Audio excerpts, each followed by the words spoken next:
Have you ever bought a breakout just totally confident the price is going straight to the moon, only to watch the market instantly reverse? Man, if you felt that sting, you're absolutely not alone. It's literally the most frustrating thing. You did all the analysis, you patiently waited for the level to break, you clicked buy, and bam! Within seconds, the market violently whipsaws, stopping you out before you can even blink. You're sitting there thinking, okay, does the market have a personal vendetta against me? But what if I told you it wasn't bad luck at all? What if you were just reading the wrong clues and you fell right into a carefully laid trap? Well, welcome to this explainer. Today, we're diving deep into mastering market dynamics, the 4 pillars of institutional trading. We're going to completely change how you look at a price chart, taking you from feeling like, a helpless retail victim to becoming a razor-sharp market detective. Because by the end of this, you'll know exactly how the big professional players maneuver. And more importantly, you'll know how to spot their footprints in the data before it's too late. So here's our roadmap for today. We'll start with the retail versus institutional conflict. Then we'll hit the 4 pillars: exhaustion and dry sweeps, absorption, rejection, and divergence. Finally, we'll wrap it up with how to master these 4 pillars in your everyday trading. Let's kick things off with part 1, retail versus institutional conflict. All right, to really get market dynamics, we need to set the stage. The market isn't just a bunch of random squiggly lines on a screen. It's an active battlefield. Every single day, there's this massive conflict playing out between everyday retail traders and the giant institutions. Just look at the sheer contrast in mindsets. The retail trader is often, pretty emotional. They chase aggressive breakouts because of FOMO, fear of missing out, and unfortunately, they end up acting as the prey. On the flip side, the smart money institutions are incredibly patient. They don't chase shiny objects, they absorb pressure. They're actively hunting for the liquidity that panicked retail traders provide. They're the predators. If you want to survive, you've got to understand exactly how these predators operate in the shadows. Moving right along to section 2, exhaustion and dry sweeps. So here is our very first pillar of institutional trading. Let's talk about what happens when a trend just runs out of fuel. We call this exhaustion. It happens when a market trend loses its driving force simply because the participants are no longer acting aggressively. Think of it like a car coasting up a really steep hill. You take your foot off the gas. Sure, the car is still moving upward for a second, making new highs, but the momentum is gone. The engine is dead quiet. And inevitably, gravity takes over and it's going to roll backward. On a price chart, we see this coasting when the price edges higher or lower, but the volume is noticeably dropping off and momentum is totally slowing down. Now, there's a very specific, very dangerous type of exhaustion known as a dry sweep. Imagine a normal, healthy breakout. It's supported by massive volume, right? That's the engine roaring, confirming real buyers are stepping in. But then picture a dry sweep.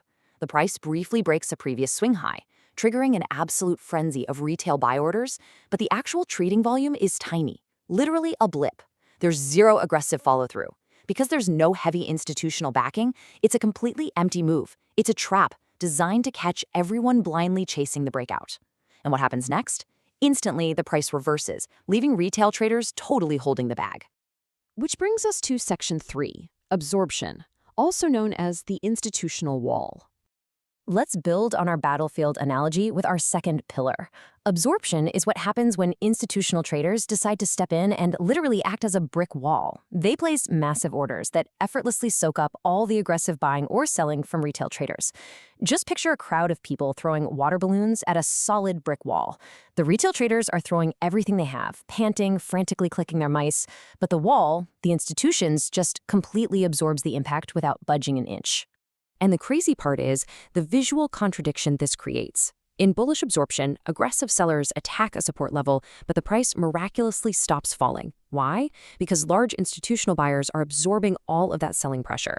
What you get is incredibly high volume, but the actual candle body stays strangely small, often with long lower wicks. The institutions are cleverly hiding their massive buy orders in plain sight right inside these high volume zones. The exact opposite happens for bearish absorption. Buyers push hard, but massive sellers absorb the orders.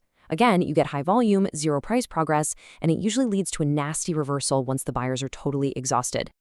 Next up, section 4, rejection and stop hunts. All right, our third pillar focuses on violent market reactions at unacceptable price levels. Rejection is your visible, undeniable proof that the market flat out refuses to accept a certain price. When price enters an area and is immediately, forcefully pushed back, you are witnessing rejection. It's exactly like accidentally touching a hot stove. You don't slowly pull your hand away, right? The reaction is violent, forceful, and totally immediate. Visually, this rejection leaves a massive footprint behind, long wicks.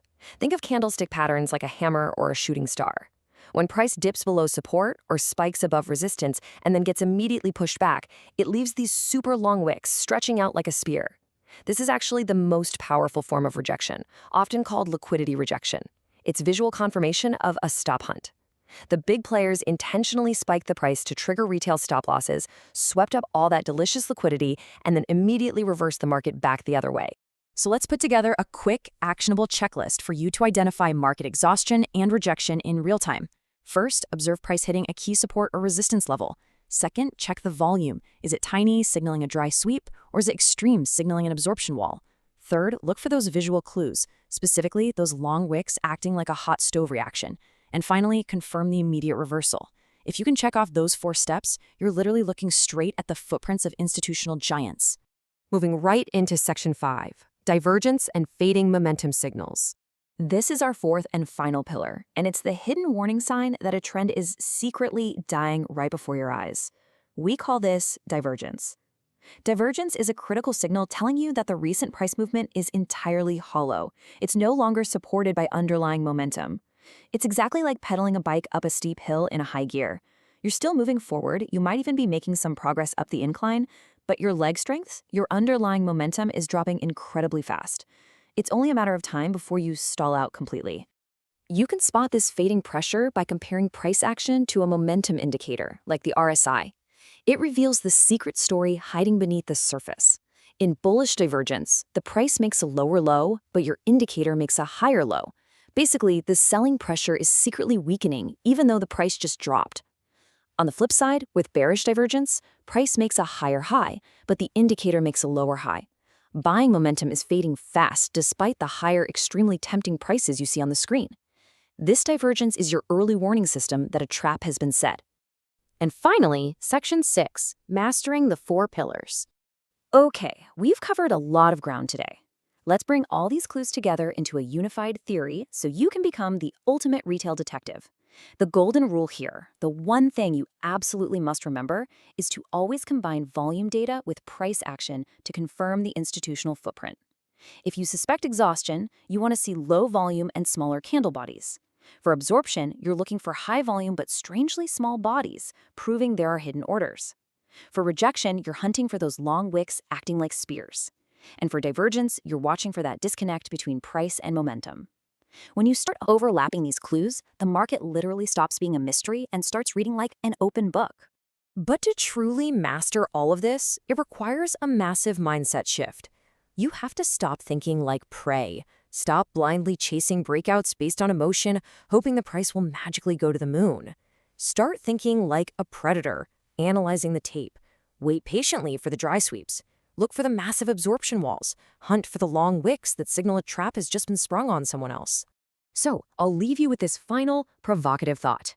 The market is going to test you again. It always does. The next time the price violently sweeps a previous high and the volume drops dead, who will you be? Will you be the panicked, trapped retail buyer caught on the wrong side of the hot stove? Or will you be the institutional shadow, reading the footprints and waiting for the perfect moment to strike? The choice and the knowledge is now yours. Keep observing, keep learning, and we'll catch you next time.